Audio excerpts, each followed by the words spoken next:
Thanks for checking out our podcast. This has been a long time coming, a lot of procrastinating, a lot of back and forth, but finally we've recorded our pilot episode. I hope you enjoy it. It's brought to you by yours truly, Frank, and my good friend Tomiwa.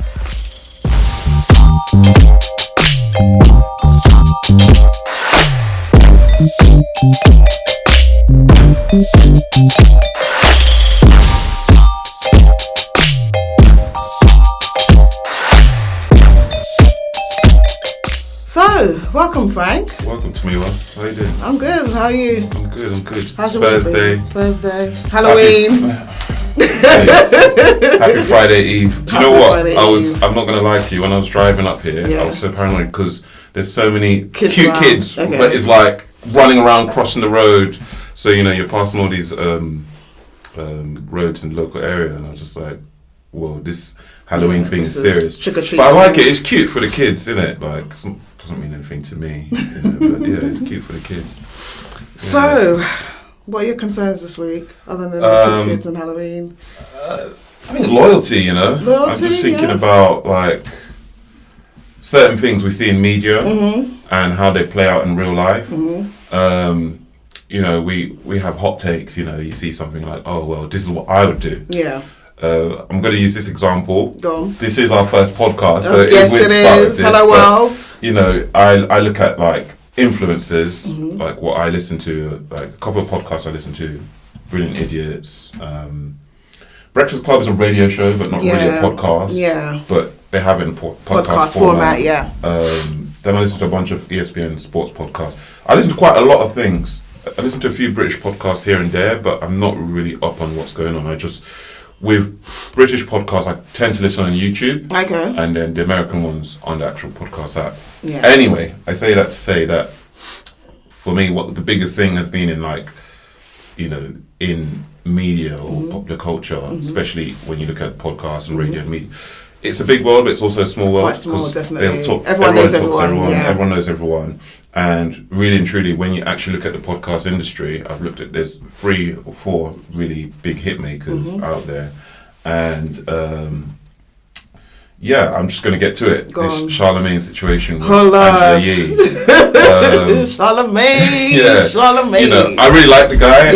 Yeah. I think what he does in the media space is brilliant. I mean, he's himself to a certain extent. Yeah. But I just didn't like the recent interview he did with Gucci Mane. Elaborate. Yeah. Most people probably know about what actually happened, but in a nutshell, Gucci Mane popped up to Breakfast Club a couple of years ago. He just came out of jail. Okay. New Gucci. And he must have called out Angela Yee, like implied that basically she was on his D. Okay. She was taken aback by and Angela Yee is another host. She's another host on Breakfast Club. Okay. Some people know. If you don't, just follow this story, because I just want us to flesh it out and talk about in real life, like how much do you back your family friends or a work colleague. So to cut a long story short, Gucci Mane tried to imply that she was on him, and she was like, she ain't really on him like that. Okay. He has a new album coming out. Well, it's already out now. And he wanted to come back up on the Breakfast Club. Everyone who's somebody doing something in the industry wants to sell something, a book, an album, whatever, or just catch up if you're a friend of the show, comes to the Breakfast Club. So he just put out a few clips of Angela Yee interviewing him and getting a bit like flirtatious and stuff. And he was going hard, saying she's on him. It wasn't that on her podcast, Lip Service. It wasn't on Lip Service. It wasn't not? No, it's similar to Lip Service where they talk about freaky stuff. Okay. This was on Sirius FM or XM, which is like satellite radio in America. Okay. This was like a clip, and the theme of the show, it was like, I don't know what it's called. It was something crazy like Morning Wake Up or The Night After. It was something suggestive, but the whole theme of it, that was the vibe in it. It wasn't just Gucci Mane. That a lot of rappers will come up there, similar to her Lip Service podcast. Okay. So he put up all these clips, and he was just trying to apply. She's on his, she's on his dick. I'll just say it how it is. Like it was like crazy, like what he put on his IG. Do you know what I mean? So they talked about on Breakfast Club, kind of left it alone, like, oh, well, this is how Gucci's moving, boom, boom, boom. They were all on the show, even Charlemagne. I think that initial time they talked about it got brushed under the rug. Yeah. But then Gucci Mane brought it up again. and he doubled down on it, like on his Instagram. Okay. You know what I mean? Charlamagne happened to not be in the studio when it came up again on Instagram. Okay. So Breakfast Club took it to what they call Breakfast Club Court. Okay. And their whole thing was, you know, what do you think about this whole thing? Obviously, Angela was feeling a bit spicy, so she decided to bring out all the receipts, you know what I mean? And she was just showing that Gucci was on drugs, on lean. You know, some of the things he said were not factual. I don't want to get into the specifics because most people really know, but there's so many things that was in Gucci's account of the story. Like Melissa Ford was there. Melissa Ford came and said she's never even met Gucci Mane in her life. Okay. You know, Angela Yee brought up tweets where Gucci Mane said, was just claiming he smashed various people. Keisha, who's his wife, and other people. Now, where it got really prickly is Angela and DJ Envy played a clip from back in the day where Yo Gotti, who is another rapper from Memphis, was talking about basically sleeping with Gucci Mane's now wife. Oh, wow. Okay. But it wasn't crazy in a disrespectful way. Firstly, Yo Gotti and Gucci Mane don't get on, so it doesn't matter how you say it, it's going to be perceived. Well, that's a good point. Yeah, you're right. You're right. That's somebody's wife that you don't get on with. Gucci Mane was going off on everybody at that time. Okay. Like, this is old Gucci. Okay. He was going off with everyone. So people were just saying how it is. Like, I think T.I. came out and called him crazy at one point. Oh, okay. Jeezy. Like, we just know that Gucci was just going off. Even in that interview that we're going to come on to, Gucci Mane admitted that he was out of character. Out of character. Okay. You know, and he was high, basically. So, basically, when they play that clip, obviously the clip is of Yo Gotti talking about, he used to sleep with Gucci's wife. So in that clip, they are all laughing. Charlamagne, who laughs the loudest, Charlamagne, Envy, Angela. Gucci now took it upon himself to beef with Angela Yee and DJ Envy. My thing is, and he left out Charlamagne. And he left out Charlamagne because obviously he had this interview with Charlamagne and he knows the platform that Charlamagne has. And I also think it's that down south love. You know, they're from the south. Certain things. Even when you hear, and I feel like they're generally friends. Yeah, they're generally friends, or click in certain ways. Have certain things in common. My thing is, and maybe I'm just showing my age, but I don't think this is to do with age because. I mean, I'm not saying I'm a perfect man. Okay. I just don't believe in disrespecting women. Okay. Like, even if you... That's good. Like, there's a certain... I'm at the stage in my life, and like I'm saying, I'm not perfect. I'm talking about right now. Yeah. I'm at the stage, if I'm having an argument with a woman, there's a certain point where I'm just like, you know what? There's no point because I just think that you just got to show the utmost respect. You could call it home training. You could call it just being a gentleman, you know. But he was talking... really spicy about Angela, do you know what I mean? Okay. And I just felt like, Charlamagne, you've worked with her for like 8-9 years. You got to remember, we kind of talked about this before. It's not just on the Breakfast Club. They do other things. They do concerts. They do, you know, they go on other shows. These lot are supposed to hold each other down. That's where I'm going to have to stop you there. Go on. I understand they work together. They've worked together for a long time. But for some people, longevity doesn't mean anything. And I hate to say it, but sometimes your work colleagues are not your friends. Collect your money and go about your business. And I understand, they've been working together for a long time, but the dynamic between all three of them on that Breakfast Club, I can see that a Charlamagne and an Angela Yee, they're not friends. Yeah. It's very evident in the way they interact, the way they speak to each other. Right. They don't, even social media, you can tell they're not really posting each other's stuff. Exactly. They're not really that supportive of each other. I get all of that, but this is my thing. What? Here it is. This is where we take it to another level and look at it outside, you know, just working relationships. Just someone chatting in that moment, you see day in, day out. In that moment, what would you have liked Charlamagne to have done? I would have.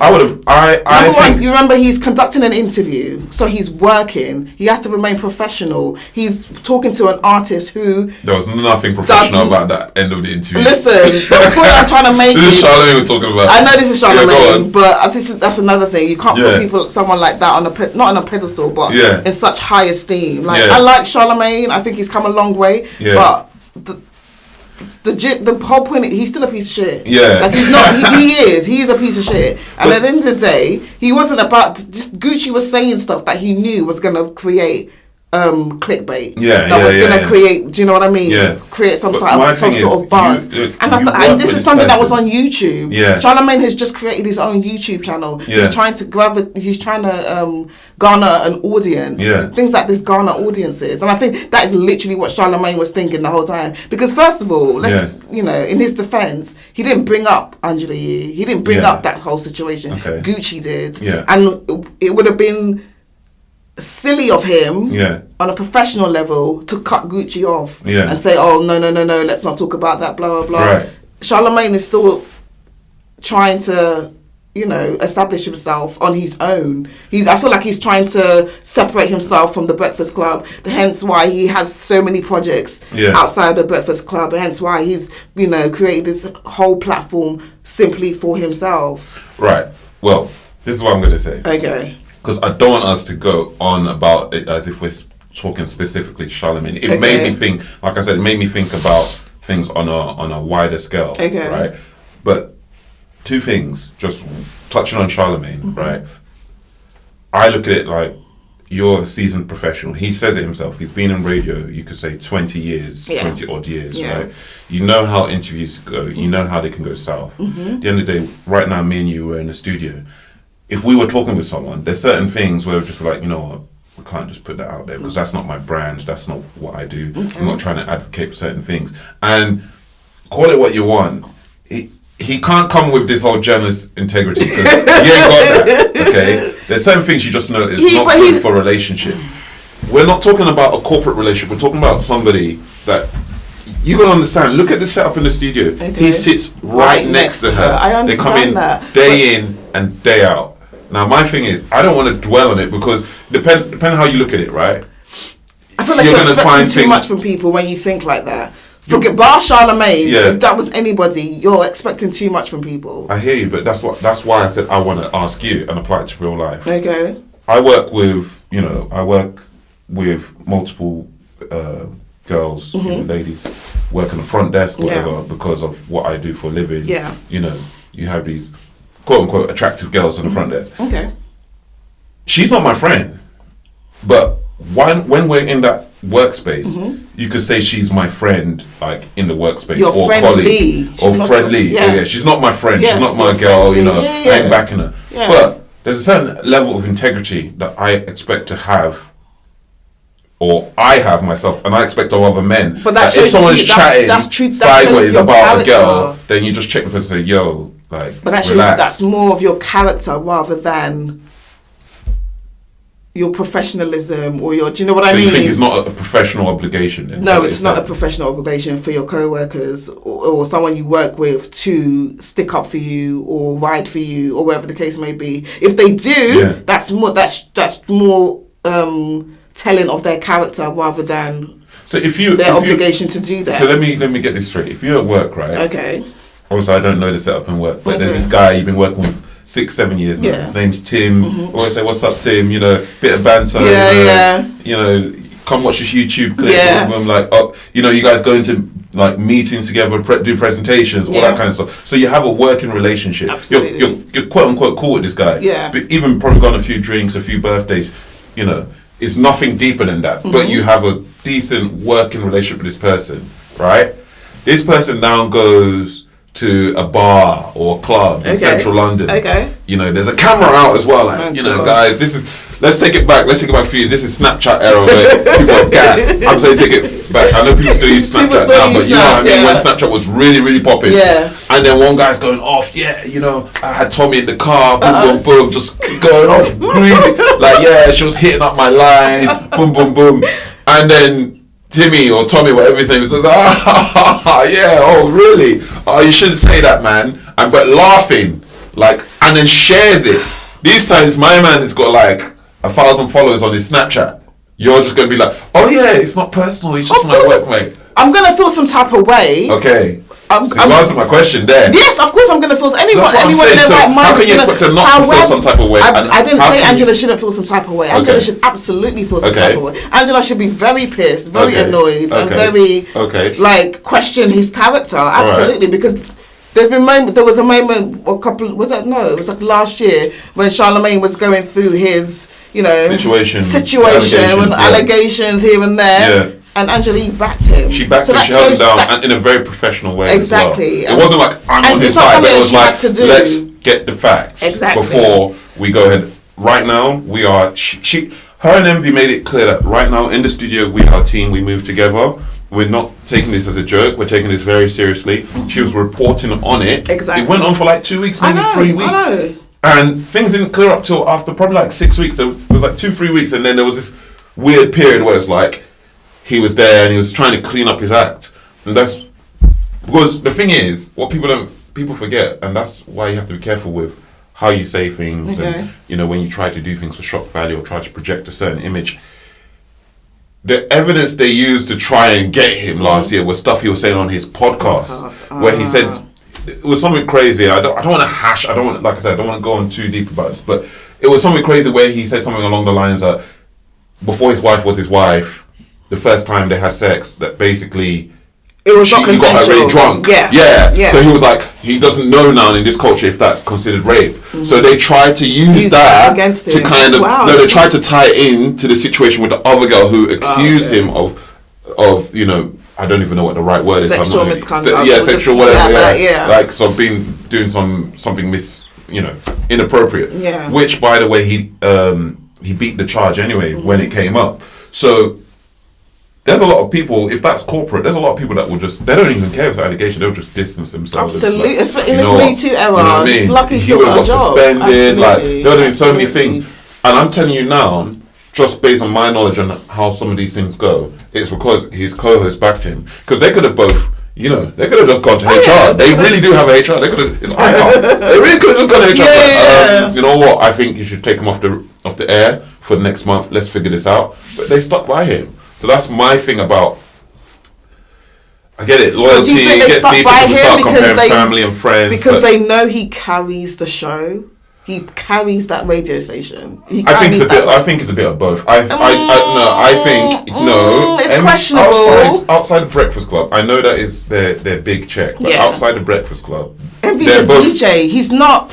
He's not a speaker. No, no. But he's established though. Established DJ. He's financially comfortable. I'm sure he is. Don't get me wrong. Yeah. But I'm just saying, without Charlemagne, that show does not carry. No. Sorry. The point I'm making is. If they had any suspicion, they would want to distance themselves because of. Of course, if you're standing beside a Bill Cosby type of guy. Oh my God! Sometimes you're thinking about your brand. Bill Cosby is giving you the ratings. I mean, you're gonna listen. These lot spend the last how many years bashing R. Kelly. They're not gonna stand beside a guy. Listen, there's levels. Charlemagne is like the cheerleader of bashing R. Kelly. Absolutely. Do you know what I mean? What's the other guy? The big movie producer guy. I've forgotten his name. He was a big movie producer. Oh, Harvey Weinstein. Okay, you know what I mean? They've advocated against these kind of guys. Absolutely. So you can't do all of that and then back your guy if you have a suspicion. Okay. I think, yes, you're right. There is the business sense of it, but I think they genuinely believed in him. Yeah, I'm just trying to play devil's advocate. Also, to be fair as well, Charlemagne, that's the thing I'll give him. He owned his truth about that. He always talked about. But I feel like he did that because he knew it was eventually going to come out. To be fair, that came last year. He'd been talking about from the first year of the show. He'd been talking about, he'd been talking about being accused of being a rapist and how difficult it can be. Because once you've been accused of that, even if you beat the charge, like Kobe Bryant, Lakers, see what I'm doing here? Like Kobe Bryant, a whole legend like Kobe Bryant. You think that tarnished Kobe's image, though? Did you know what happened last year? What happened?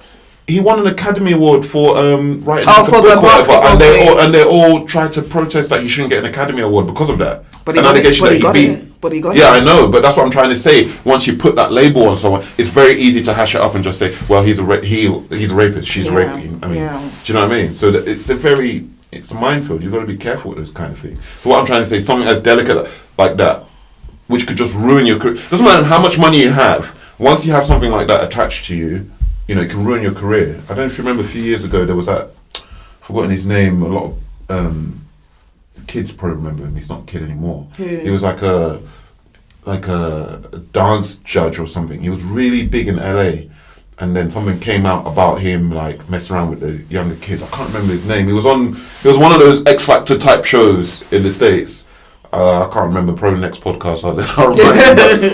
But this whole thing came out. Okay. He beat the charge. Okay. But he's not popping in LA no more. Do you know what I mean? He's not really on TV. You can never erase something like That's that. That's what I'm trying to say. So it's very dangerous when people definitely do that. Like he's actually trying to actually.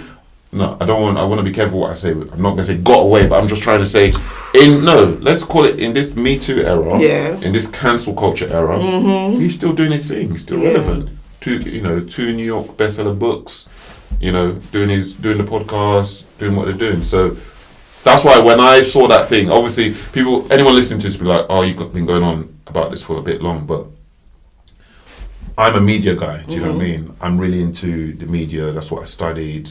I studied journalism, broadcast, all that kind of stuff. So I listen and I watch these things with 2 eyes. A nuance of like someone who studied it and as a fan. So it's kind of like I'm a bit of a nerd when it comes to these kind of things. I will overanalyze. People just look at the surface. I will overanalyze. Like, you remember yesterday I was telling you about after that whole situation, I could tell that the chemistry was off on the show. Definitely. Anybody could, but there was just certain things I was just picking up.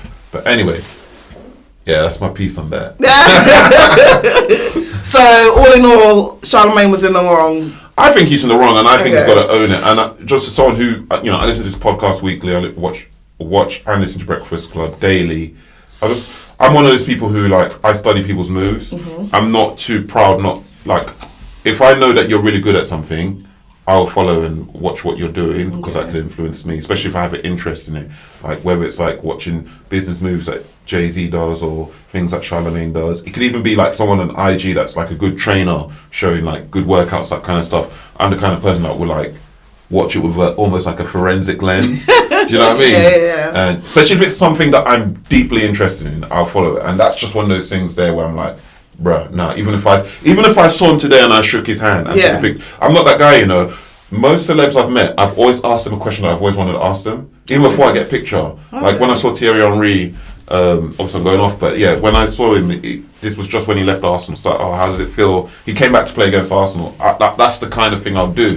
So if I saw him and shook his hand, I'd be like, yo, man, like, appreciate what you do for the culture, boom, boom, boom, but that shit was kind of foul. That shit was kind of foul. And then he could tell me what he wanted to tell me. But he kind of addressed it in his podcast. Not too much, but he did double down. Yeah. That's not really like him, but I think that's because he's received a lot of backlash. Yeah, I think he's going to apologise. I think so too, but I think he's waiting for it to die down. It's one of them ones where, like, even if you still think in your heart of hearts you're right, he's going to find a way and be like, you know what? Okay, I could have handled that better. Exactly. That's what it is, isn't it? So I mean, so many concerns this week. Okay, another concern of mine. Yeah. So there was a meme going around on social media. I think it was with something Snoop Dogg said. He didn't say. He posted the meme. He posted the meme. You know what? To be honest, that's an old meme. But obviously Snoop has got a lot of fans. Snoop is one of the guys that posts everything. Like, if you want to just go and find funny stuff to look at, like, he posts everything. But I guess it got a lot of attention once he posted it. But go on. Yeah. So the meme, I think it was something under the lines of, going back to Gucci and his relationship with his now wife, Keisha Kior. We're talking Gucci again. I know. But go on. Gucci. Feed me. I sure want some Gucci today.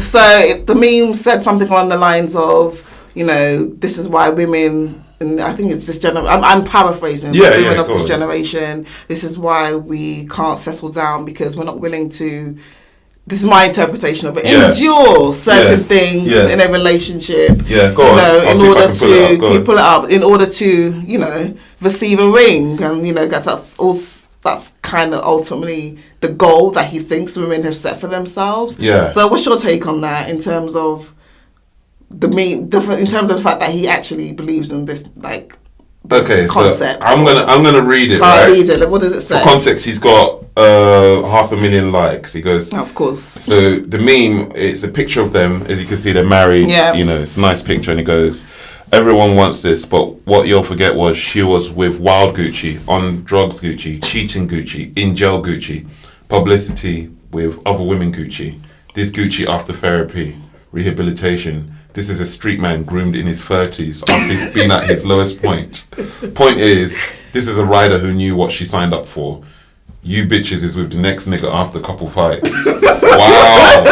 Wow, yeah, that's a bit crazy. It's a bit crazy, right? What? Okay, you as a man, please explain to me, what is that concept? Because that's wild to me. And it makes no sense. I'm just going to be real. Snoop has a daughter. Yeah. Does he want his daughter to go through read that list?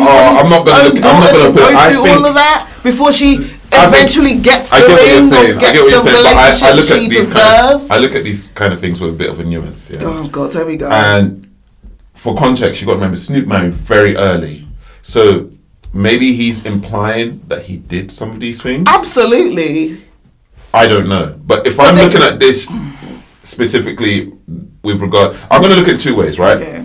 If I'm looking at this, just applying it to the whole Gucci Mane situation, okay. I don't know, like, obviously we don't know these people, but we're just talking about from what we see. Mm-hmm. His wife, the perception I got is she was like an IG, like, hottie or whatever you want to call her before there was even IG models. She was the prototype. She's one of the first ones that, but the interesting thing with her, I think she was one of the first who parlayed that into actually making money. Okay. Because she did the whole cosmetics so she was smart thing. About it. Yeah, do you know what I mean? So she was doing her thing. But the negative connotation, and I don't like to talk about things I'm not 100% versed on, but she was around Gucci type, like we were saying in the previous discussion. You mean like the rappers? The rappers. The reason I'm being careful what I'm saying is because you can't say that all rappers are this way. Not all rappers are on drugs. Not all rappers go to jail. Not all rappers. I don't know.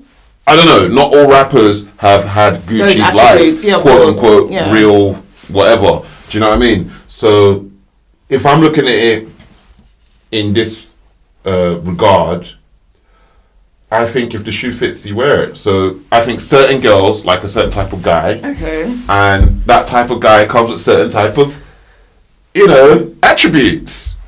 Whether it's a guy who gets girls, so he's, not ready to settle down, but this is a real thing. But do you think a woman should have to wait until a man... Some girls don't care as far as they're the main girl. You know that. I know that. I don't understand if they're getting treated well, like, money being spent on them, they feel like they're the main girl, maybe they live with him or they don't care what he does out there. Especially, quote unquote, the whole street thing, like if it's a street guy doing his thing out there, getting money, boom, boom, boom, they're attracted to all the trappings that come with that. Believe it or not, from my experience in my previous life, I feel that girls generally, even the girls that try to play off like this ain't true, most girls that were into me, for the wrong things, were into me when I was with another girl. Even if it wasn't my girlfriend, just that whole, he's with her. Because he belongs to somebody else. Yeah, boom, boom, let me see what he's saying. But it's all about settings. But those kind of girls don't want relationships. I'm talking about girls who actually want relationships. Yeah, those kind of girls don't want relationships. If we're applying it to relationships, and that's a whole different thing. This is bullshit. Okay. I told you that's bullshit. Like, come on. You just said that post had 1 million likes. That lets me know the mics and we've got like how many billion people in the world. I'm just thinking about it in context, like the fact that a lot of men actually do think like this. I hate to break it to you. You might not be one of them. Your friends aren't really but a lot of them do generally think like this. Yeah, but you're right. I mean, you got to look at it from I always say look at things micro, right? Every kind of situation is different. I know people who, I don't know, like they made a mistake, right? And no, that's a bit crazy. I don't even want to use that example because that's too close to home. But like certain people have just, things haven't gone the way they planned. Okay. But that one girl was their one love. If that makes sense. Yeah, fuck it. I'll say how it is. Let's use. We're talking celebrities, yeah. We're not, but let's use like a Dwayne Wade or like a even Ludacris. They both had break babies, okay, and they got back with their wives, and it seems to us like they're going strong with their wives. It's just the double standard is what I don't appreciate. Let Gabrielle Union go and get pregnant for somebody else and come back and say, why is she going to baby, do that? I made a mistake, let's get back. Why? It's not gonna. Why? What do you mean why? Why is she going to do that? So she should go and get pregnant and say, no, let's go on a break. That's what happened. They went on a break, right? And he impregnated another woman. Right. That's what I'm saying. If the roles were reversed and they went on a break and Gabrielle Union decided to get into another, I don't know, relationship or situation, and she gets pregnant. But saying that, what would that situation look like? I think some people have gone back. Some guys have got back. Lies. You are a liar. I mean, it's probably a very low percentage, but I know certain men are being like smitten about a woman. It doesn't matter. But the expectation, they will know that girl has gone not baby. But there's always an expectation on a woman to just take the man back. Yeah, I'm not saying it's right, but it's just, I mean. But where does that come from? Like, where does that mentality even stem from? Like, is it the way we're being socialized? Is it the way?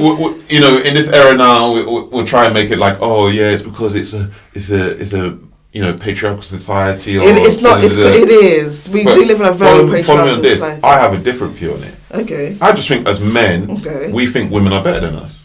And that's going to sound like a cop-out.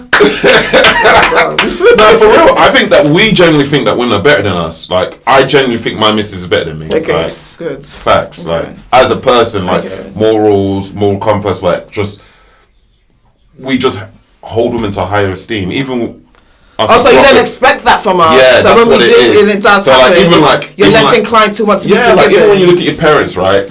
I don't know, like, I always look at, like, my mum is up there and then my dad is there. Like, if we were looking at perfection, it's the mum and then the dad. And then like, the dad. It's just how we're brought up. Do you know what I mean? Okay. Doesn't make an excuse, but just generally I think women generally mature, faster than men. Do you really believe that? I believe that. I don't believe that. Majority. I believe we allow for men's immaturity a little too long. I think that's what that is. No, for real. That's a bit harsh. It's not harsh. It's actually the truth. There is no scientific, nothing scientific to suggest that women are out here just maturing. It's all. What's the nature versus nurture? Yeah, I see what you mean. Nature. We really generally, as a society, allow for men's immaturity a lot longer. But I think women are not allowed to be immature. We're not allowed to make mistakes. Do you understand? There's that restriction of, okay, this is how it should be. This is how your life is literally laid out for you as a woman from birth. And if you don't assign to that, or do you know what I mean? There's something wrong with you, or you haven't done what you were supposed to do. Whereas men, there's that leniency to, make mistakes. Go off the rails a little bit. Yeah. Okay, I did something, it didn't quite work out for me. Let me start from the beginning. Do you understand? There's that room. So what are you trying to say? You're trying to say that women should have the same opportunities as men to mess around? Yes! No, that won't work. Why? I don't know, man. I don't think that's your ego talking. Nah, that's not ego. It's not even messed up. I'm not even talking about like relationships and sex or anything like that. I'm just generally talking about just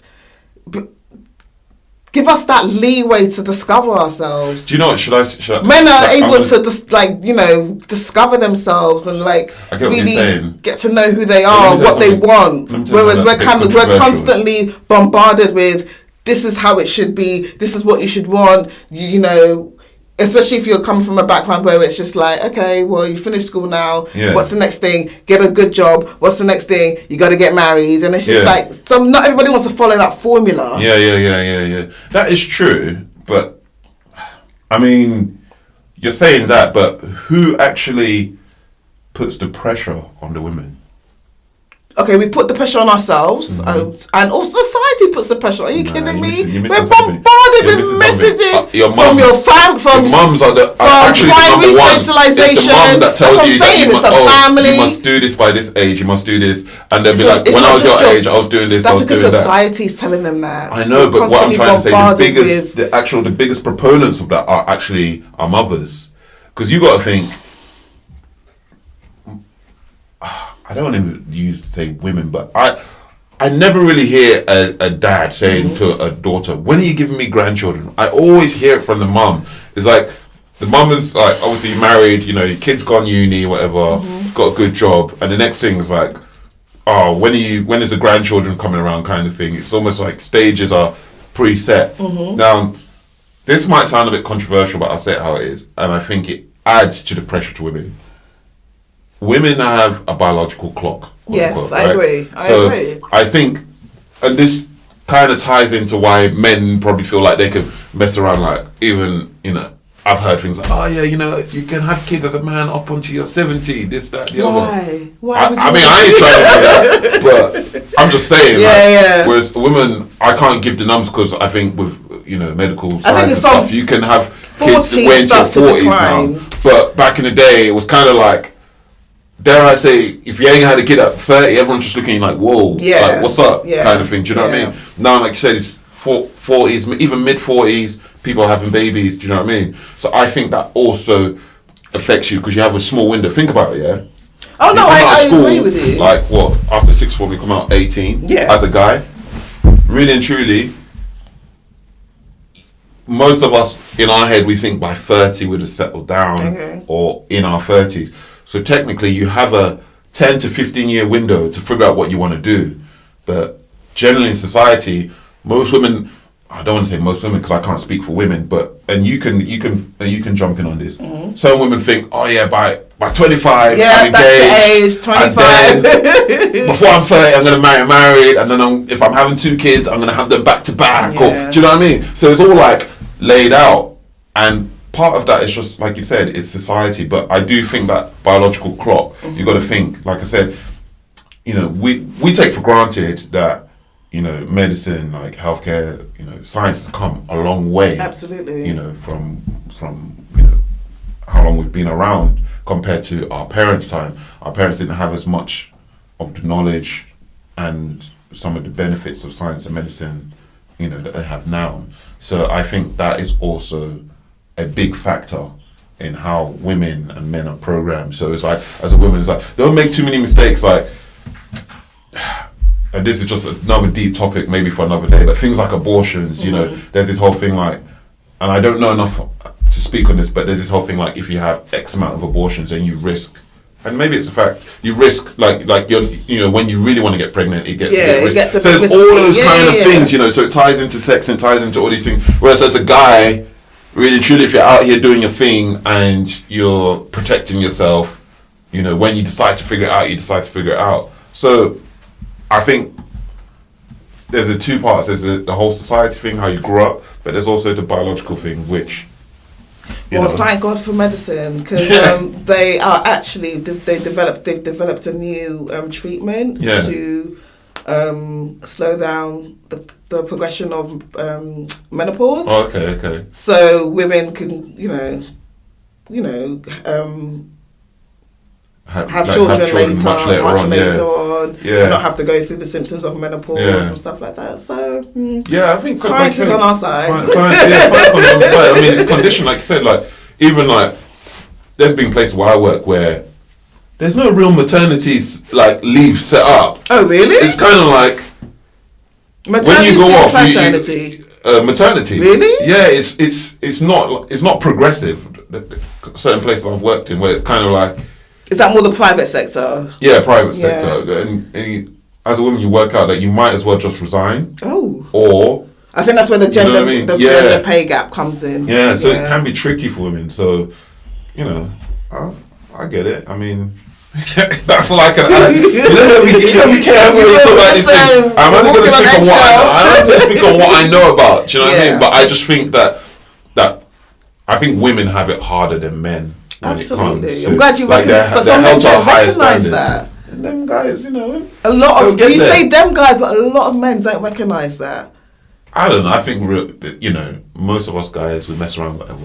But for the most part, the good guys they get these things. You know, especially if you've grown up amongst women, you understand these things better. Maybe because I'm lucky in that sense. Yeah, you're lucky in that sense. I've got 4 sisters plus my mum, so I've grown up around 5 women. Yeah. You know what I mean? So I'm exposed to that. You know, so maybe that's why I have I have a bit of a way of looking at it. You know? Okay. Yeah. Any other concerns you want to bring to the forefront? I want you to run point on this one because I kind of just wanted your take. It's about. Nah, I think you just got to explain this one. Oh my God! Basically, this person, correct me if I'm wrong, transition or is in the process of transitioning. Oh, we're talking the transgender issue. Go ahead. Transitioning into a woman. Okay, so you're talking male to female transition. Okay. Transition, and the person. Get them pronouns good. You don't want the internet to jump on us. I want my rights. The person has dominated the world championship for cycling. Oh wow! Okay, so this person is an athlete, a professional athlete. Yeah. Okay. And there was she an athlete before she transitioned, and in the male. Or she was living a normal life and she transitioned and decided to become an athlete. I'm not too sure. Okay. I don't really know the facts. Okay. But, by the way, we have hood facts here, but all I know is that this person is transitioning and they're taking is it hormones? Hormones treatment. So that they don't have as much testosterone and all that kind of stuff that would give advantage. But you're transitioning. But you're still transitioning. And so she has now participated in a female... And dominated 2 years in a row. I don't think that's fair. Okay.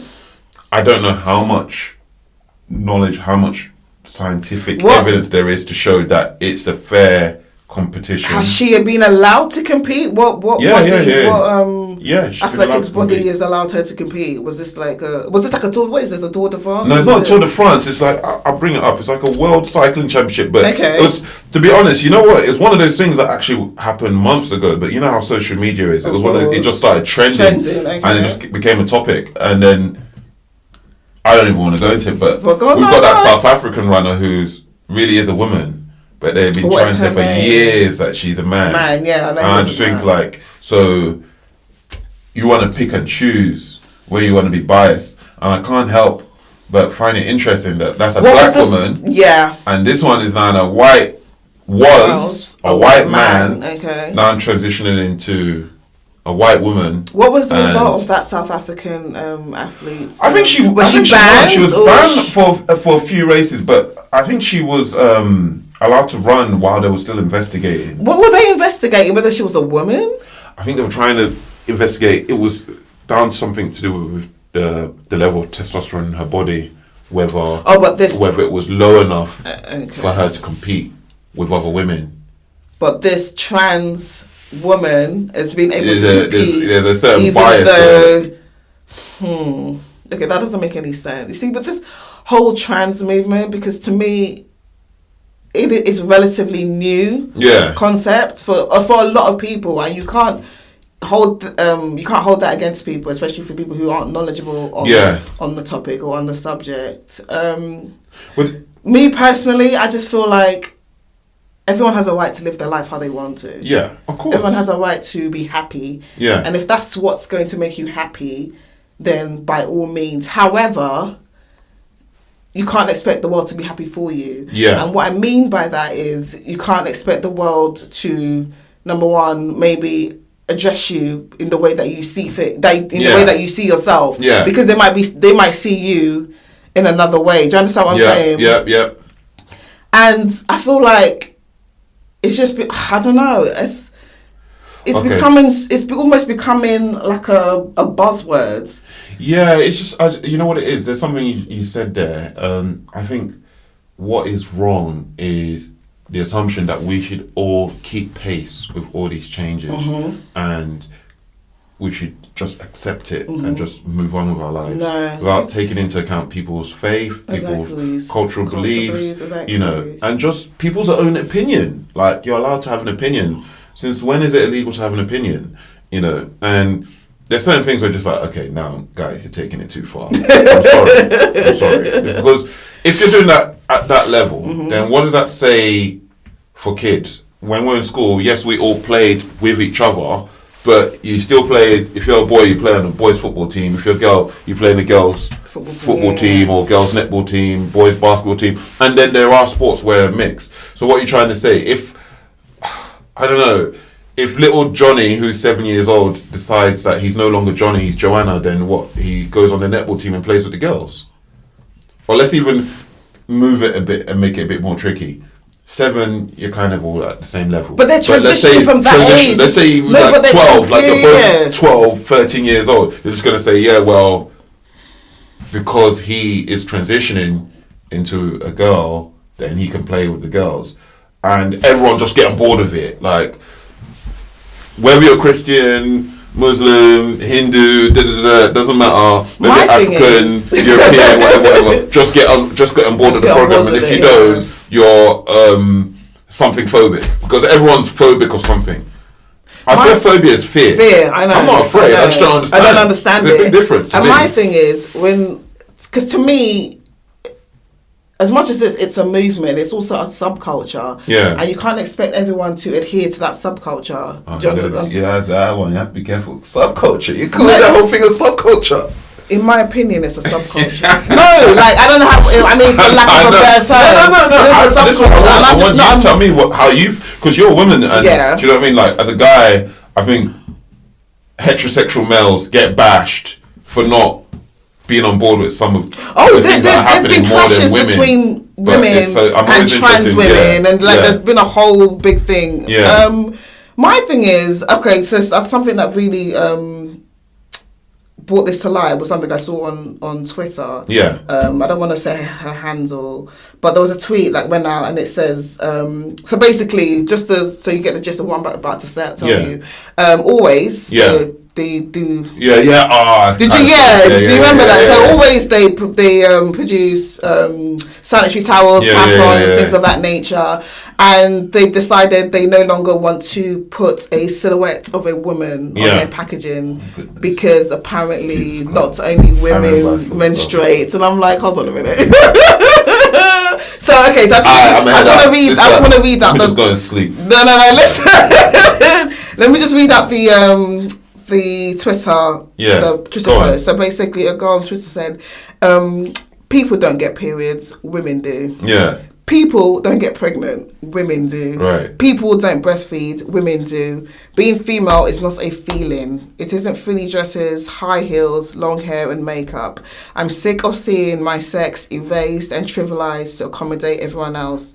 I don't care how people identify or what they choose to do with their own bodies, do with their own money and bodies behind closed doors. Yeah. But stop telling females that all the things that are unique and special to us can apply to everyone. They can't and they don't. It's offensive and demeaning." Wow, that's factual. You got to send that to me. I have to. I'm going to send it. Like, because that's real. I like the way it's written. Yes, like I just could not agree more. Yeah. And the fact that a huge conglomerate like always are doing it. I mean, part of me just feels like, it's dangerous. It's very dangerous. I got friends, we're in WhatsApp groups, and some of the stuff is don't borderline conspiracy theories.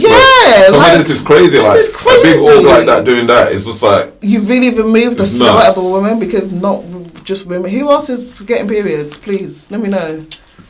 That's the thing. Do these people want periods now? Is that what they're saying? This is what I'm saying. Most women I'm around, they tell me periods is like dying. So, do you know what I mean? You just want to feel like you're dying like once a month or whatever it is. Like, the point is, I just feel like you're generally just erasing us and like. Well, I'm not saying that to be a woman. The only thing about being a woman is getting a period. There's more to it than that. Of course, but it's like it feels like this complete erasure of what it is to be a woman. Yeah, you can't just.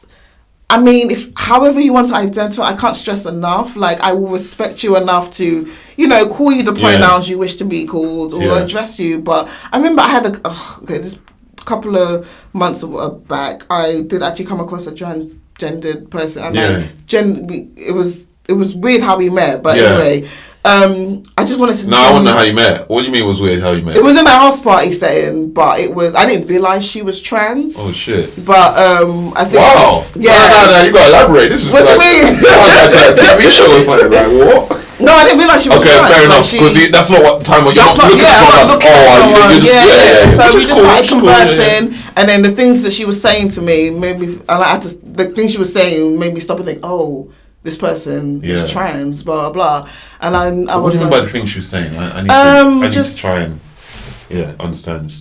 She was being quite open with the things that she had done. So the conversation, the conversation was about surgery, like plastic surgery. Okay. And then we were just talking like, oh, what would you get done? For the sake of the podcast, I just want to know: is this a Caucasian or African? She was a Caucasian lady, and that's very interesting. The general conversation was just about plastic surgery because this whole BBL thing that everyone's getting done and blah blah blah. Okay. So we were just conversing about what would we get done? Would we ever get anything done? And then she started saying what she had got done. Yeah. And then that's when I clocked. She didn't outright say I had a sex change, but the things that she was saying made me realize, this person is trans. And then the conversation then went on to not the pronouns, but the things, the language that is used. And this is why I called. Oh God, this is gonna sound terrible. This is why I called it a subculture. Because there's a certain language that they use amongst themselves. That not everyone's hip to. We're not privy to. And then when they get mad, I don't know what the right term is. This is exactly what happened. Basically, she referred to me as a cis woman. Oh my God, and I was like, I had to Google it. I said, hold on. I was like, I don't know what that means. So she kind of broke it down to me, and I was like, okay. So for those who don't know, a cis woman is a woman who identifies with the gender in which she was assigned to. Yeah, assigned. Do you know what I mean? Assigned. Oh, listen. Okay. In fact, don't get us cut off before we even start. So you ascribe to the gender that you were assigned to at birth, and I was like, okay, but I don't see myself as a cis woman. I just see myself as a woman. And she got quite offended. Really? She was just like, she got offended that you don't see yourself as a cis woman. I said to her, I had to break it down to her. I said, hold on a minute, this is where you're gonna alienate people. Exactly. Because no one's gonna want to ask you questions, and that's the only way we can really understand one another and respect one another in this fight. And so she was saying, you need to refer to yourself as a cis woman. I said, no. You need to refer to wow. And I said, that's when I said the word subculture, and then it all hell broke loose. Because I said to I wish you had this on like a video. Listen, no, you don't. Trust me. I was so this got intense. Hold on. Hold on, wait a minute. Bear in mind, it's a house party. I've been drinking, whatever. So I was a bit lit. I was like, and I was a bit irate at that point. So I just said to her, I'm not of that subculture. So that's not part of my. Stop laughing. I said, I'm not of that subculture. That's not part of my language. It's not my lingo. If you want to refer to me as a cis woman, cool. But don't tell me how to refer to myself. Jesus. But she didn't seem to understand that, and I feel like that's the problem. That is the problem. That's the pushback people are receiving, especially when they're trying to. You need to get with us. And it's like no, we need to get with each other. We need to understand each other.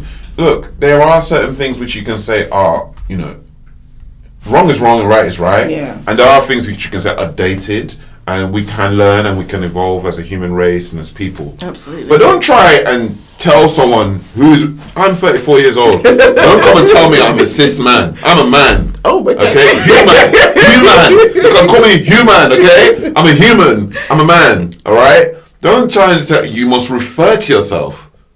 So no. She was like, to be on an equal level playing field, we have to. I was like, no, that's you see, this is. I've always said this, and people say, no, it's your ignorance. It's like a passive aggressive. It's okay I always say, when we were growing up as kids, and because you remember as kids, all we knew about was gay and lesbian. Yeah. Okay. Even that was still new to us. We're talking about coming up in the 90s. Yeah. And as I grew and became a teenager and whatever. And then being exposed to working in like retail, in like fashionable brands and stuff like that. I was actually cool with gay people. Like I have no problem with gay people. My thing I always used to say to people when they ask me, are you cool with gay people? Or like, boom, I see you chatting with so. So I'm cool with them as long as you don't bring your shit to me. I don't want to know about what you do in your bed. But that's for anybody. Yeah, like, exactly. And that applies to anybody. Heterosexual, I don't But what I mean, like, at a certain point, it's going back to what you're saying about the language and being overt. I feel, and it might not necessarily be now, you see it because everybody's different, but I genuinely feel that there are, and I think, I might be wrong, but I think there's different, gay people look at themselves like, this particular gay person is, how can I put it, not overt, what's the word when they... Camp? Yeah, like, I think that there's gay guys here that you don't know are gay, like, they're just like... They're masculine. Masculine. No one say masculine. Like I don't know, macho. Macho. Whatever you want to use, yeah. And then you have gay guys that want you to know, yeah, I'm here, kind of thing. You know what I mean? My thing, I'm sure certain guys say, look, I'm cool with gay people. Just don't bring your whole thing, your whole vibe around me. Don't try to impact yourself on me. That's like, that's like being into religion, right? Okay. I was born Christian Catholic. You could be Jehovah's Witness. We can equally respect each other. I can know you're Jehovah's Witness, but don't come to me and tell me not to celebrate Christmas or not to celebrate my birthday. Yeah. And that's the same thing. Like, I could be a straight male, you could be gay or whatever. Cool, but don't bring things around me that you know will make me uncomfortable. And in the same respect, I should not do the same to you. Yeah. Okay. But there's this whole thing now where we're going in a direction where, like, no, we should all be comfortable with you. We should all understand your language. But not even like learn it naturally. We have to. If you don't know. So that goes back to this whole thing where she's saying to you, you must address yourself as a cis, whatever. We have to allow people to be ignorant because we don't know everything. Yeah. And if we're coming to you genuinely and trying to actually converse with you and try to understand, you need to give us that, leeway to be ignorant. Exactly. Obviously not arrogant in our ignorance, but, have our questions and have them answered and not, And it's funny because I learned about this I've heard the whole cis male, cis man, woman, whatever. Yeah. And all these other things. But I learned a bit more about it when this guy was trying to explain it on some radio show, and he was just like, yeah, the doctor assigned this to you, but the way he said it's like your human rights were violated. Like, he didn't, you were 0 days old, he didn't even ask you what you want to be, he just said you're a boy, you're not a boy, you were assigned. And I'm just like, bro. Okay, right, correct me if I'm wrong, and I might sound stupid, but I have to ask this, but isn't gender your sex? Like, isn't that biological? Like, how do you... That's what I think, but others would beg to differ, and I just can't say. But I mean, that's how I see it. XY, like, the thing is, see it scientifically. Do you know where it gets tricky? Where? If these lot are trying to go on, like, does that mean they want to rewrite Grey's Anatomy? Like, they really want to, do you know what I mean? Like, mess with biology. That's what I'm saying. Because, when you go to the doctors, if me and you went to the doctors right now, there are certain things that because you're women, that I don't know, like, I'm no pharmacist, but I'm sure there's a certain drug where, like, your body can take X amount of this, my body can take X amount of that, because I am a male, I'm 6'4", you're a woman, you're 5'6", you have this blood makeup, I have that blood makeup, you have this amount of estrogen, I have that amount of testosterone. So what are you talking about? We are different inside. Don't even come with this nonsense. I know. If you want to feel that that's what you are, cool, but don't come and tell doctors who have studied 10 years and medics and scientists and biologists who've been studying for centuries that they're wrong because you feel that this is what you are. That's where it gets hazy, and that's where it gets nuts. Yeah. And that's where the quote unquote extremes come out and the phobia comes from. Like, don't get me wrong, there is a collective of people who just hate things. They hate things they don't understand, whether it's your gender, sex, race, culture. Yes, we're not trying to ignore that. We're not trying to say there ain't people out here, like, doing horrible things to people who don't identify as the traditional sexes. But in the same respect, there are certain things where, just raise your eyebrow and be like, yo, what's going on? I think it's just PC madness, and it's up to the point where we're going to do it to our own detriment. I'll just go home to my village in Nigeria. They're not doing that one there.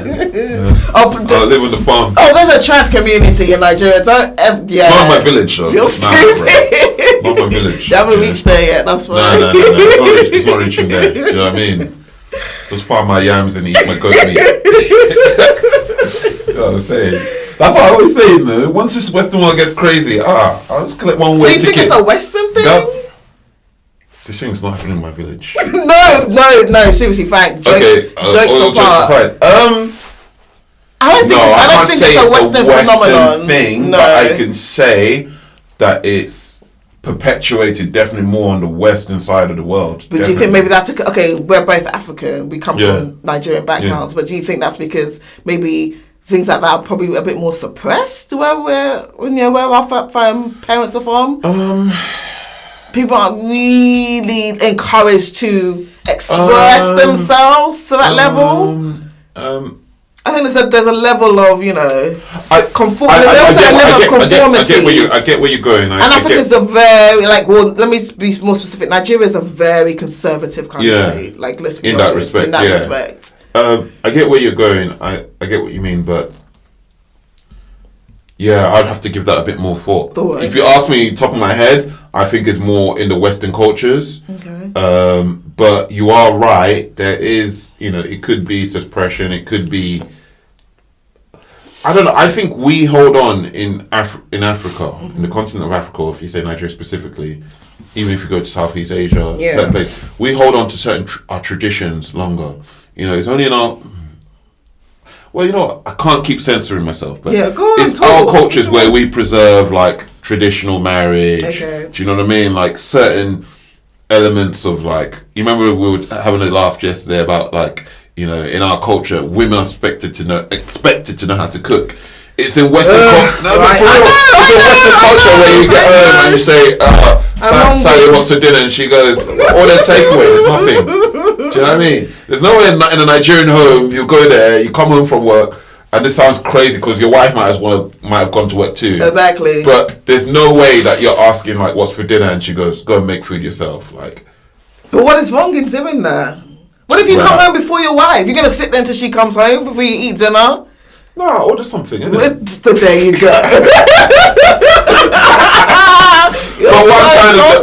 The point I'm trying to make is that I think culture and religion, and religion is dangerous when you say religion, but let's say dangerous. Culture and faith, spirituality and these kind of things, I think we preserve more in our culture, and that means that some of these things, in terms of trans and all this kind of stuff, it's harder to seep into our culture. It's not to say it's not to say there's no gays or straights. It's not to say there's no gay people or people who cross dress. Or do you know what the irony is? There was a Miss Trans pageant, Miss World Trans pageant rather, and guess who won? No. Guess who won? I don't know. Guess. Someone in South Africa. No. Tanzania. Miss Nigeria. No, okay, not possible. Fam, let me bring it up for you. Her name is Miss Sahara. That's Sahara Desert. That's Nigeria. She's very much Nigerian, and she won Miss Trans. I promise you. Let me show you. Wow. When was this? This year? No. This was a while ago. Nigerians want to be the first to do everything, so. But it just lets you know, these things do occur. Yeah. There she is. Wow. Yeah. This was a man. Yeah. Before. Yeah. No, okay, and then it says Miss Sahara is a British Nigerian beauty queen. You see? She's still Nigerian. No, I'm not rolling. I'm not rolling. The way you say it sounds like she's one Nigerian that's from proper Imo State. Imo State, you know what I mean? Never left the country. That's British Nigerian. Come on. I could be anybody. I read the way you said, I thought it was in the trenches, you know what I mean? Proper, No, I mean, this is the new world, isn't it? Yeah. I just think that we just need to, everyone needs to respect each other's culture, religion, race, beliefs, and this whole, you must get with this, and if you don't, you're the enemy, or you're cancelled. You're cancelled. I just think it's not fair. It's tricky, and it's It's, Yeah. I'm a selfish person to a certain degree. So things like that, if it doesn't affect my body, yeah, you don't. I'm like, let people do what they want to do, sleep how they want to sleep, eat what they want to eat. I mean, you're saying that, but isn't the vegan thing the thing now? Oh, you can't eat this, don't eat that. Listen, me, I eat my chicken, I eat my beef. Do you know what I mean? I'm trying to come off pork, to be honest with you, but like, I'm not going to just stop eating meat because it's a trend. Because it's almost a trend now. It's not almost, it is a trend. It's a trend. And then, literally. But then the irony is that all those foods that are supposed to taste like meat are so much crap in it. You don't even know what they're putting in the damn thing to make it taste like it's chicken or to make it taste like it's beef. A vegan sausage roll from Greg's has more calories than an actual sausage roll. Do you know what I mean? So it's that kind of stuff. Point? So, like, I'm one of those people who... I'm just happy in the era I grew up in, and I'm just going to mind my own business. You know what I mean? I might make a little bit of commentary or banter, or take, but if it doesn't affect my body or my family, I'm chilling, man. Like, do what you want to do. You know what I mean? Like, you got to think things have been. There's always been like different things, like cultures, religions. Like, I mean, even like I was just touching on Christianity a few minutes ago. Yeah. There's Catholics, there's born again, there's Jehovah's Witness, there's. Do you know what I mean? There's always going to be like differences in these things, like religion, culture, dietary, what you eat. I don't know, your politics. Yeah, that's the. I mean, we're billions of people. Do you know what I mean? And now we've got social media and all these things that we're all living a hyper reality. We all have another life. Absolutely. When we're on all these social media platforms, whether we're playing video games, whatever. So it's like we might be. Let's say in the world we're 7 billion. We're really like 14 billion because most people have an alter ego when they're in these social media, worlds and. But that's assuming everyone's online. Not everybody. No, I'm not just talking about online. It's just the point I'm making is that there's so many subcultures in things. Like, there's a subculture in gaming. I was watching something crazy on TV and I was like, this is actually going to be real life. What? This girl took her friend to court for killing her avatar on a video game. On what grounds are you taking her to court? I don't know, but that she hacked into her game. So it's a cybercrime. Yeah, it's a cybercrime. We're talking video game. That's like I don't play Fortnite, but that's like I guess people spend money on they spend money and stuff like that. So that's like me going into your Fortnite character and I don't know, taking away the biggest gun that you bought. Because now think about it, in video games you can use your own money to obviously it was on TV, but I was just looking at it, I was like, this is actually going to be a thing. That's crazy. It's going to be it will be a thing. People spend hours on those. I have colleagues that spend literally their whole weekend. Yeah. What did you do? I'll play Fortnite. Yeah. I'm like, for the whole weekend. And there's always been this thing. You remember there was Sims back in the day? Yeah, of course. I'm sure there was something way before Sims. Yeah. So there's always these kind of things. So that's the world we live in. Like it's like it's moving faster than we think. Like by the time something's picked up, another thing is. By the time you've caught onto something, another thing is starting. Yeah. Do you know what I mean? Yeah. You mentioned cancel culture earlier. That's another concern of mine. Yeah. How you feel about Kanye and this whole... I mean, I feel like... Trying to get me started. I feel like Kanye, I don't know, is he uncancelable? Like, what is going on with him? Has he got this like Jesus phenomenon? Like, what is happening? Because for me, he's not cancelled. Yeah. But I'm looking at him sideways. I'm not gonna lie. I think with Kanye West, it's crazy. Like for me, he's cancelled. Oh wow! For me personally, when I say cancelled, what's your definition of cancelled? He's not in any of my playlists. Oh wow! He's not my title. I used to have all his albums up until it got crazy. Yeah, I can't. Music. Not even music. Not even. What's his first album?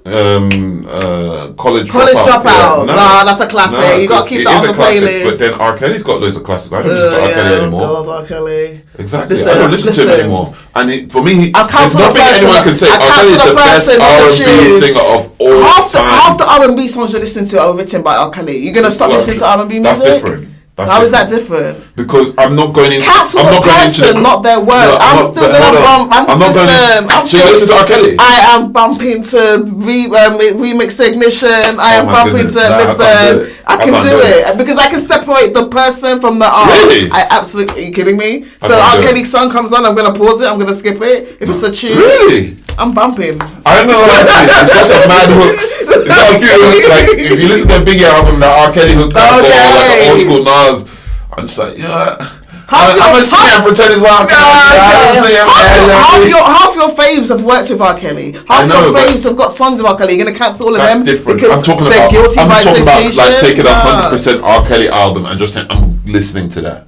Because the truth is, especially when you're older, I think when you're younger, right? You just deleted all of Kanye West from your how? That's different. How? I listen to music Kanye's produced. He's produced most of Jay-Z's. Wait, so you can't separate the art from the person? I think it's a good question. I think it just depends on how much you are into that particular artist. Okay, fair enough.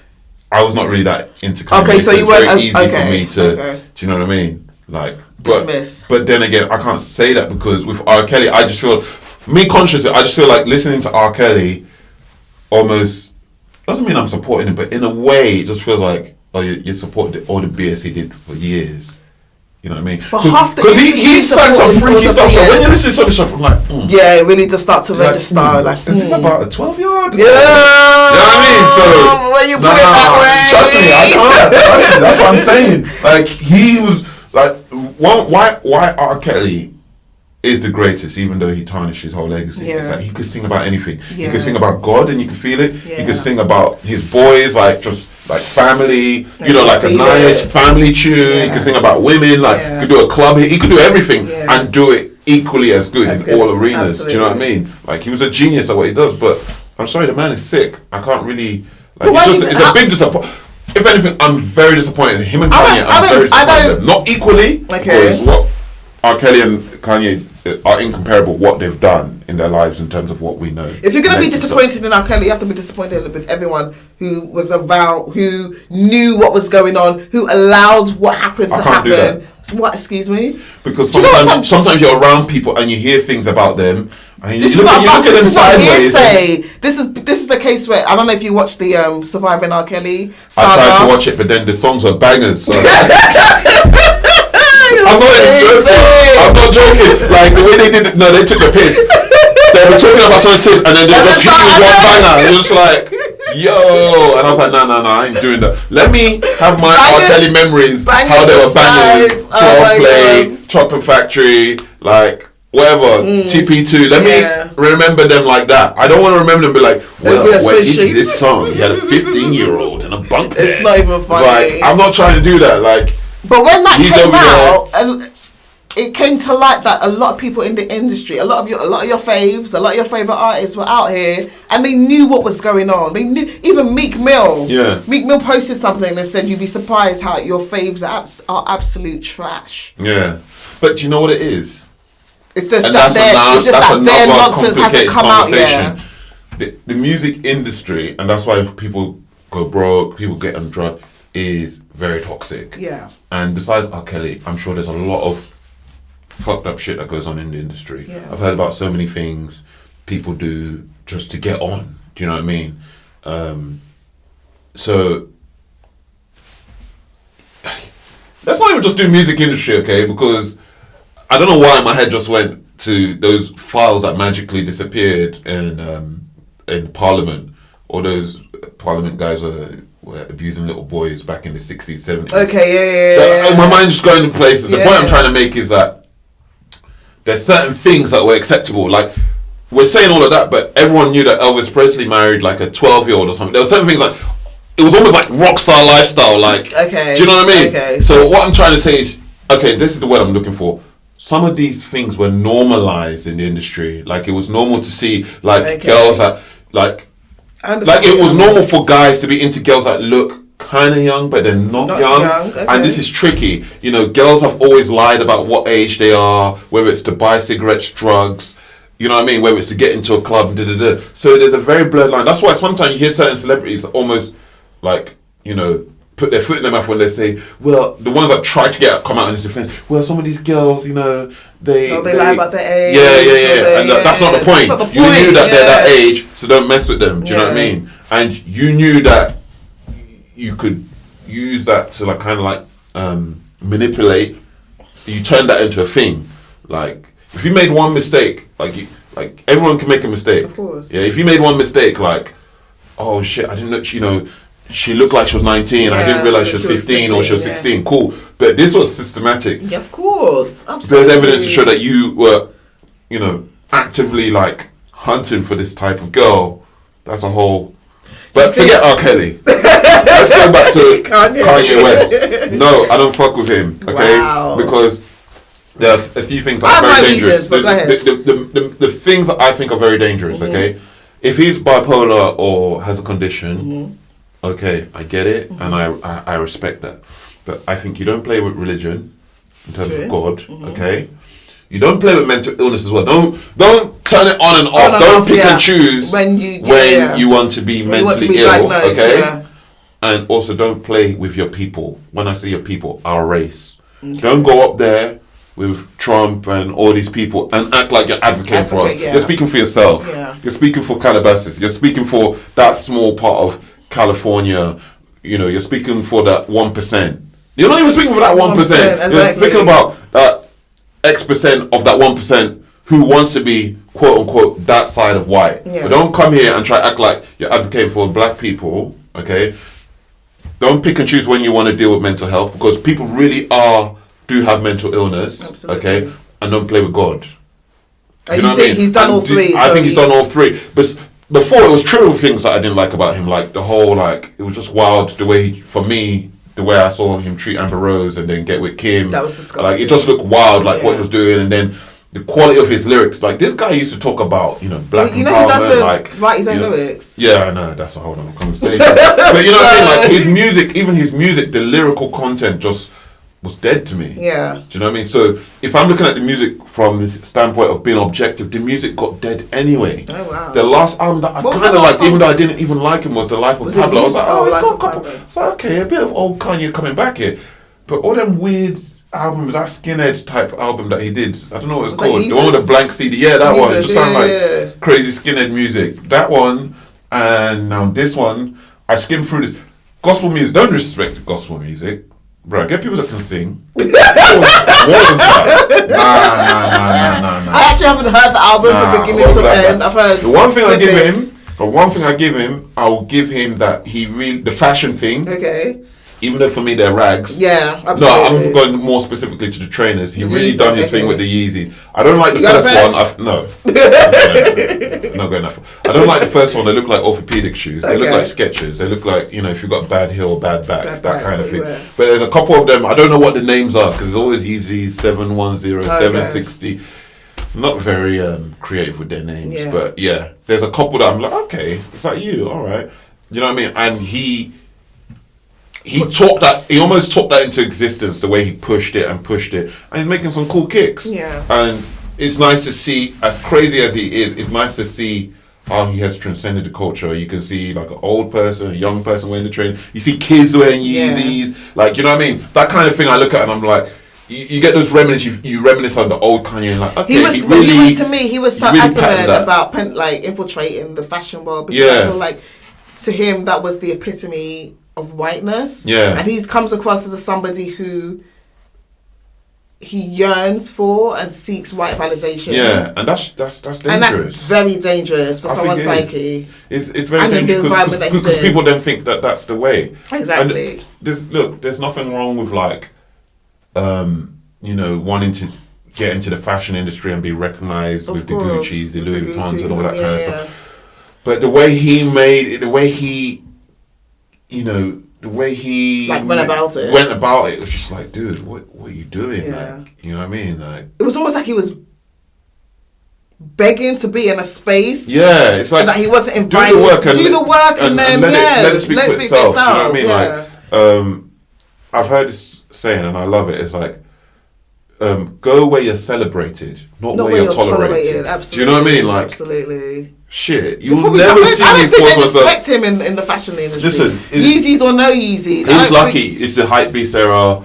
Like, certain things, like if you... I don't want to say it's lucky because it just sounds like I'm hating. Yeah. But sometimes if you strike hot and people back it, then everyone will just do business with you. I think he got lucky. That first one... Lucky. Well, to be fair, let's not do that because he had success with Louis Vuitton when he did the Louis Vuitton ones. But that was in association with Louis Vuitton. I know, but but what I mean is that gave him a bit of practice, you could say. Yeah. He didn't just come out of the gate, just do Adidas. Yeah. So I'm trying to say that kind of helped. So the good thing was that first one hit. Do you know what I mean? Yeah. That very first...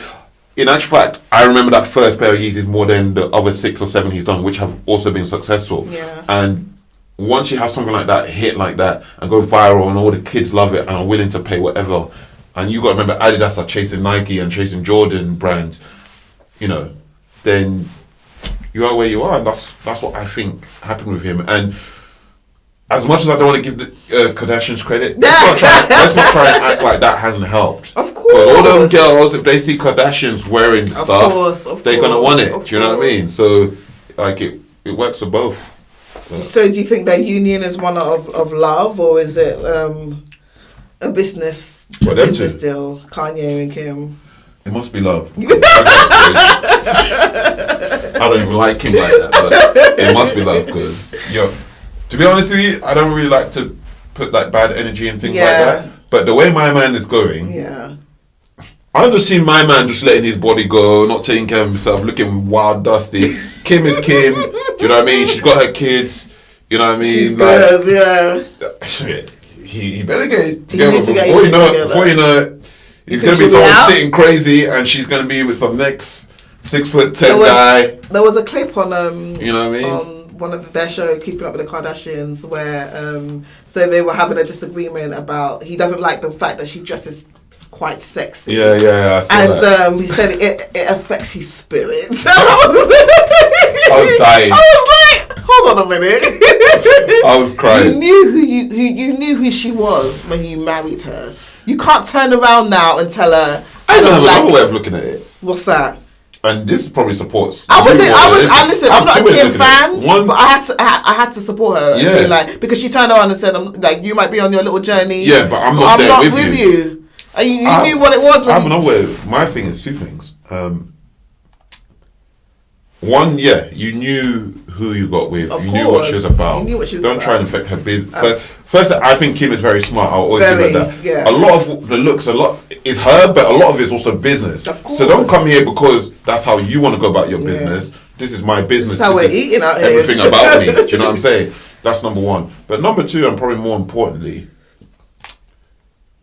and I say this with nuance. Okay, that's your new favourite buzzword, hey! You can't tell a woman how to dress. Okay. Do you know what I mean? Like, if she's your woman, you should trust her, even if it's provocative. Do you know what I mean? Like, if my missus puts on something, she always not always, but every now and then, if she's going out, she's like, "Oh, what's your opinion?" I try to stay neutral. You know what I mean? I'll be like, "Oh, I don't know about that." Like, if I feel strongly. Like, I'll be like, nah, you can't wear that because you're going to this, so you should wear something a bit more formal. Or I might be like, are you comfortable in that? Do you know what I mean? But ultimately, it's your choice. Of course. So I will give my opinion. If she asks for it. And then, but it's crazy, it gets tricky because then when you give me an opinion, I don't like it. But you asked me for my opinion, so don't ask me then. So it gets tricky, but for the most part, I will give my opinion, but I'll always, I don't just say it, I always want you to feel that it's your decision. Okay. Right, she can come to me and say, you know what, that jacket, you always wear that jacket. You've got new jackets in there. You know how it is. You know, you buy like a bunch of trainers or like jackets, but that one jacket, some reason you love it. And she's like, can you just wear something different? So, you know what I mean? Yeah. Like, but yeah, I think he was out of line for that, but it's just funny, isn't it? Like, I mean, it's all entertainment. He's not just giving us jokes, innit? So, what are we doing for time anyway? Do you know? We good? We got 15. 15, yeah? Yeah. Okay, cool. Just my mind's gone blank. Go on, because I'm trying to think of the topic I was going to bring up. That was it. Power. Oh! Because I wasn't sure. Quick, hold on. Yeah. Spoiler alert for those who haven't seen it. Yeah, spoiler alert. Well, you're talking about the latest episode. Yeah, the latest episode. Okay, so I found out that it's because I was under the impression it was the second to last episode. Yeah, that's what I'm saying. It's actually mid-season. Yeah, you got episode 10 on Sunday. Yeah. Well, America Sunday, UK Monday. Yeah. And then there's a break. There's a break. I think comes back after Christmas. Yes. And there's like so 5 it's actually episodes. so it's actually 15 full episodes. Which makes sense, doesn't it? Because the way he was going was really fast. What's happening? Who's dying? Okay, so what's your take? What are your predictions? My predictions. Well, okay. There is another 5 episodes. Okay. Well, 6 episodes, right? I don't think Ghost is gonna die. I think he's gonna be in a dire situation. Either he's gonna be injured, hostage somewhere, something crazy gonna happen. Like maybe he's gonna just start going broke because things are happening. But I don't think he's gonna be comfortable. Even the trailer I saw, it doesn't look like he's just gonna sliver out of things. Okay. I think if Ghost is gonna die, you gotta think. This is the thing. Like, it's not like back in the day when you just wait for the next episode.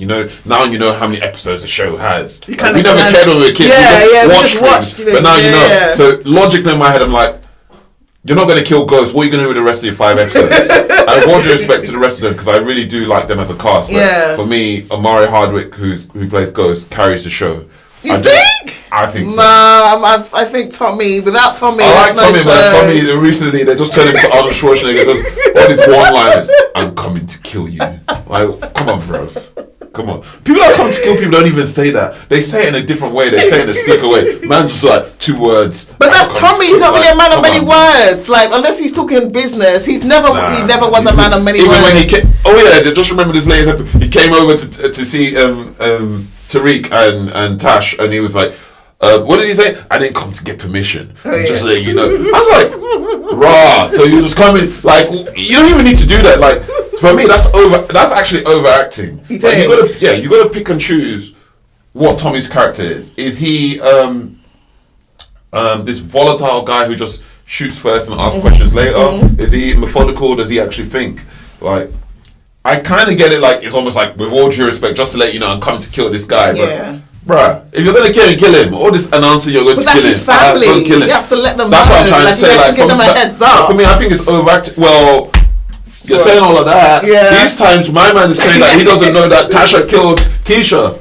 So how is he gonna feel? Because you got to remember, he's apart from already they were going to kill each other, and then they got together to rescue Tariq. Boom, boom, boom, all that crap. Yeah. You got to remember right now, he's blaming Ghost for Lakeisha dying. Yeah. These times he doesn't know. It was Tasha. Of course. Do you know what I mean? And also you got to remember that Tommy don't want Tariq. You got to remember, when we're talking about the drug thing, Tommy don't want Tariq to sell drugs. Of course. You remember he hung him by the fingers you don't want this life. This life ain't for you. Like, all the stress, the killing, the docking, the diving, all of that, this ain't for you. So Tommy and Ghost are more aligned in things than they actually think. The more I think about it, they're actually more aligned than they actually know. That's the way I see it. But Tommy's just crazy. I really like it for entertainment purposes, but I don't know. I can't call it. I can't call what's going to happen. I don't know. You've got 5 episodes left. It's too late to introduce a new character. So I don't know if it's a thing where there's going to be a last man standing. Or like, I genuinely think Ghost is gonna die. He needs to die, and I don't know if Tariq takes. I mean, there's gonna be a spin-off, so I don't know what they're gonna do there. But I think it's gonna be a case where it's gonna be like a whodunit, because for the most part, everybody on that cast wants to kill Ghost. If they take the piss? Test? What? If they try to make out like Ghost died and then he comes into the spin-off. Okay, that's when it's over. I think that's our cue. Any other concerns for the week? Not really. It's just how we're gonna push this podcast. Like, I'm really happy we're doing this. Yeah. I've been talking about it for a while. Yeah. And it's weird how I lost by chance. I was like, yo, do you want to do this? Because I've been looking. I've been thinking about like, what is a healthy dynamic? Is it a guy and a girl, 2 guys and a girl, 4 people? And we'll probably have guests and invite people and see how it evolves. I'm just happy to do this, and just excited to see how it turns out. Like, I think, we got our points off. We got our concerns off our chest. Yeah. You know what I mean? There was a few hood facts in there. We're always going to give our opinions and whatnot. And I think over time, it'll get a bit more structured and stuff like that. But I think this is a good test. I've been thinking about this, and I ripped this off something else. I'm not going to say what it is, but I'm going to call this episode the pilot episode, episode 0. I'm not calling this episode 1. Okay. I think episode 1, we're going to come in here, and it's just going to be laid out a bit differently. And it's going to be fire. You know what I mean? We're going to have our theme music, whatever. I might just jack an instrumental, just right at the top and right at the end of the podcast. Hope you enjoyed the first episode. As you can imagine, it was a bit nerve-wracking, a lot of pressure, but, you know, we did our thing. Really interested to know what you all thought about the topics we discussed and any suggestions. We will have an email address. You can also DM us on Instagram and Twitter, and look forward to putting out the next episode sooner than later. Cheers and have a blessed week.